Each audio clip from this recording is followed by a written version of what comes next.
Hello, welcome to my YouTube channel. तो आज हम कंट्रोल एंड कोऑर्डिनेशन की नेक्स्ट सेशन यानी कि पार्ट 4 के सेशन पे हैं। मैं इसलिए इसको पार्ट वाइज आपको समझाने की कोशिश कर रही हूँ ताकि आप कम टाइम में जितना ऑब्जर्व कर सकते हैं मैं उतना पढ़ाने की कोशिश कर रही हूँ। तो अगर आपने प्रीवियस सारे वीडियोस नहीं देखे हैं तो आप देख सकते हैं। चैनल को लाइक एंड सब्सक्राइब कीजिए ताकि कोई भी वीडियो मिस ना हो, क्योंकि हर एवरीडेज हर सुबह 7 बजे मैं 10th क्लास की एनसीईआरटी बुक की जो बायोलॉजी का है ना, लाइफ साइंसेस पार्ट का, मैं वो वीडियो अपलोड कर रही हूँ और चैनल को शेयर करना मत भूलिए। तो चलिए शुरू करते हैं आज का ये सेशन। तो आज के सेशन में पहले तो हम पढ़ेंगे कि जो बाहरी स्टिमुलेशन होती है तो उसको इमीडिएट रिस्पॉन्स कैसे मिलते हैं।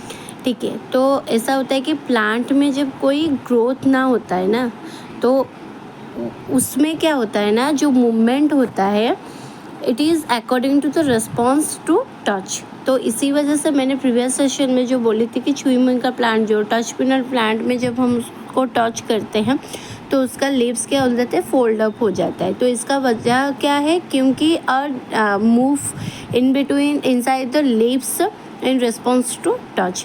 अगर हम ये बात सोचें कि एग्जैक्टली प्लांट में क्या होती है, ठीक है, and what part of plant actually moves. अगर हम प्लांट की बात करते हैं उसमें भी इलेक्ट्रिकल केमिकल इम्पल्सेस होते रहते। हमने ये impulses, electrical impulses word previous session में भी मैं आपको समझाई हूँ।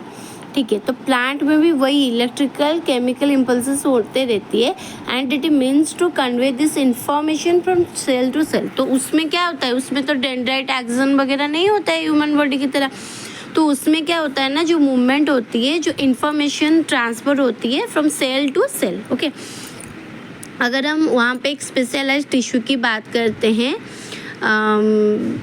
तो वहाँ पे नहीं होता है कि ऐसा ये इन्फॉर्मेशन, ये मैसेंजर रिसेप्टर जैसे ह्यूमन बॉडी में होता है ना, उसमें नहीं होता है। और प्लांट सेल चेंज होती है shape by changing the amount of water in them. जितना वाटर होगा उस अकॉर्डिंग उनके शेप में चेंजेस आएगा, resulting in swelling and shrinking.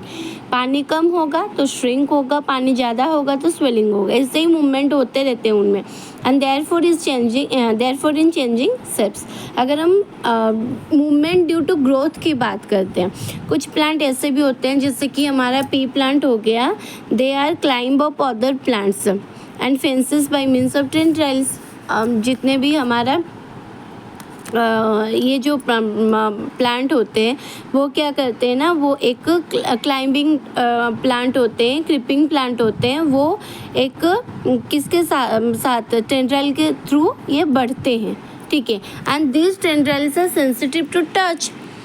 And वो जब कोई भी बाहरी सपोर्ट के अंदर आती है, मतलब कि अंदर की आसपास आती है, कांटेक्ट में आती है, वो जो tendril, the part of the tendril in contact with the object does not grow as rapidly as the part of the tendril away from the object.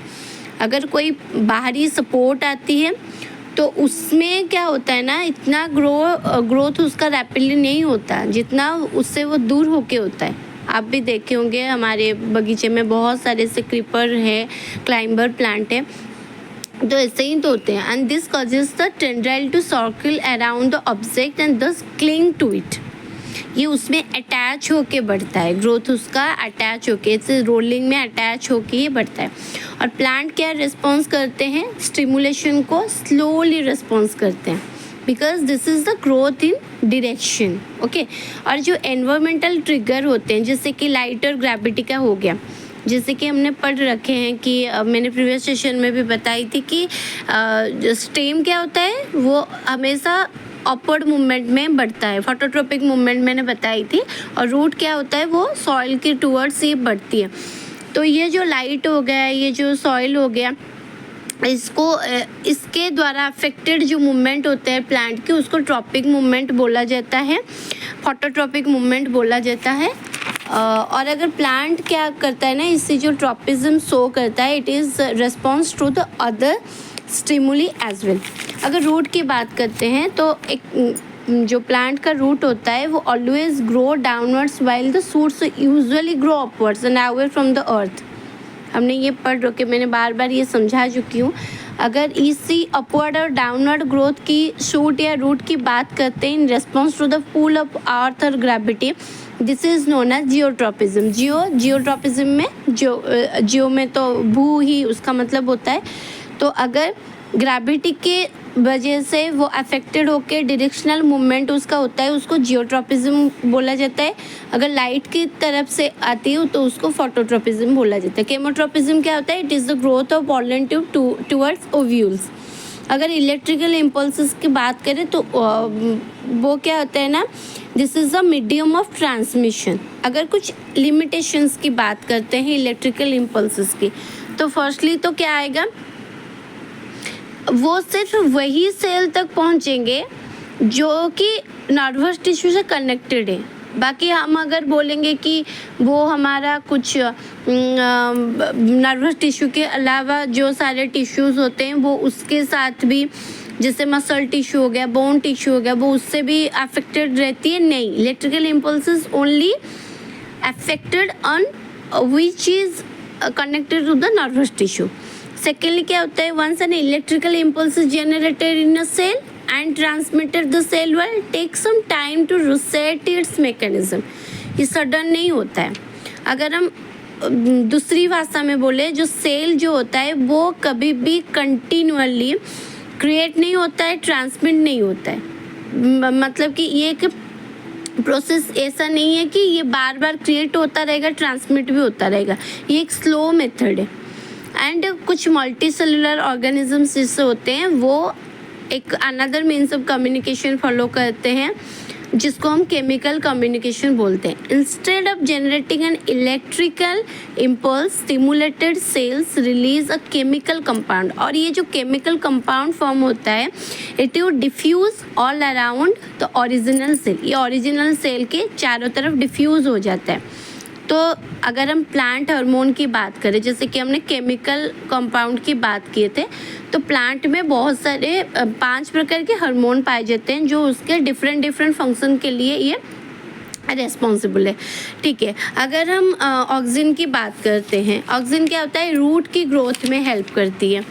ठीक है, तो this is one type of growth hormone. जब हमें पता है कि जब ज़मीन में वीडिसाइड्स का प्रयोग किया जाता है तो बेसिकली वो ऑक्सिन ही होते हैं, क्योंकि वो जो वीड्स होते हैं वो ऑक्सिन उसके ऊपर गिरने से क्या होगा ना, उसका रूट में ग्रोथ होगा पर स्टेम क्या हो जाएगा, वो वीक हो जाएगा। अगर ज़्यादा ग्रोथ रूट में हो जाएगा तो स्टेम वीक हो जाएगा और वो मर जाएगा।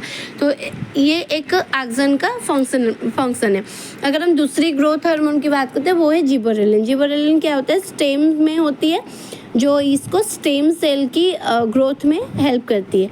और सेल डिवीज़न क्या होता है, साइटोकाइनिन हार्मोन रेस्पॉन्सिबल है and cell division is a natural then that they are present in greater connection areas of rapid cell division, जैसे कि फ्रूट्स हो गया, सीड्स हो गया।